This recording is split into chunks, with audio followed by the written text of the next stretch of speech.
Thank you for clicking on this video. Welcome back. My daughter rolled her eyes the second I walked into the courtroom.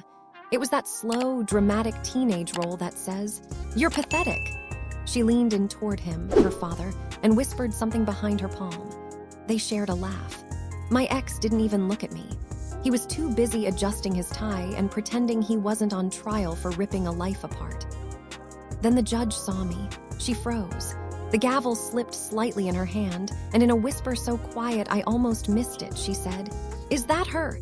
The bailiff went still. A murmur rippled through the room. They had no idea who I really was, but they were about to find out. I met Daniel Jameson in the spring. He was charm, suits, and sharp teeth. I was fresh out of grad school, clutching a psychology degree and my mother's voice in my head. Don't marry potential, marry proof. Daniel was proof. He had a clean smile, family money, and ambition that bled from his pores. He sold me dreams wrapped in certainty. For a while it was good, real good. He held my hand during my C-section. He whispered our daughter's name like a prayer. But over time he stopped looking at me and started looking through me. It wasn't sudden. That's the trick of betrayal. It's a slow poison. Missed calls, overnights at conferences, passwords changed, whispers in the garage. I noticed receipts he couldn't explain, lipstick on the collar. Too cliché, too easy. It wasn't until I picked up his phone by accident, his old phone, the one he didn't wipe clean, that I found it. Her name was Vanessa. She was everything I wasn't.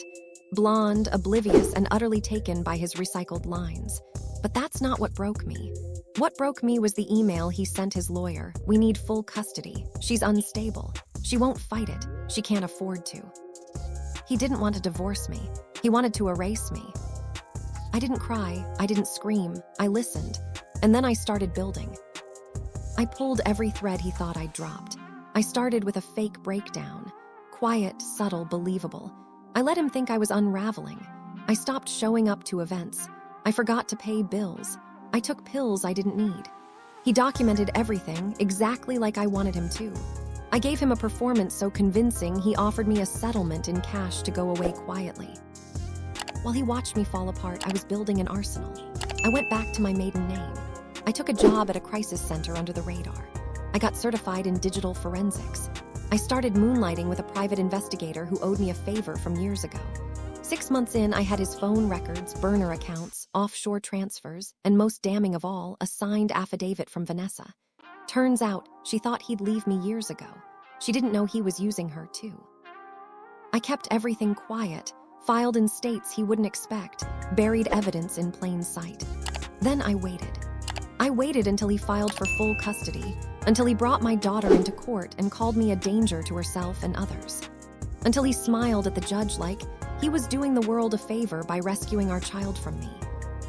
And then I walked in. The judge stared at me like I was a ghost because she remembered me. We'd sat on a panel together at a judicial psychology conference 5 years ago. She knew exactly who I was. Not the fragile, broken woman Daniel painted me to be, but the woman who wrote the book on manipulation and emotional abuse. The woman whose clinical work in high-conflict divorce cases had become mandatory reading in family law seminars. She saw me, and I saw the shift. Daniel didn't. Not yet. I sat calm, silent, waiting. When it was my turn, I didn't raise my voice. I presented timelines, evidence, bank accounts, audio recordings. I watched his lawyer's face fall in real time. Vanessa's affidavit, sealed until that moment. My forensic report, admissible and damning. He tried to speak, but the judge held up her hand.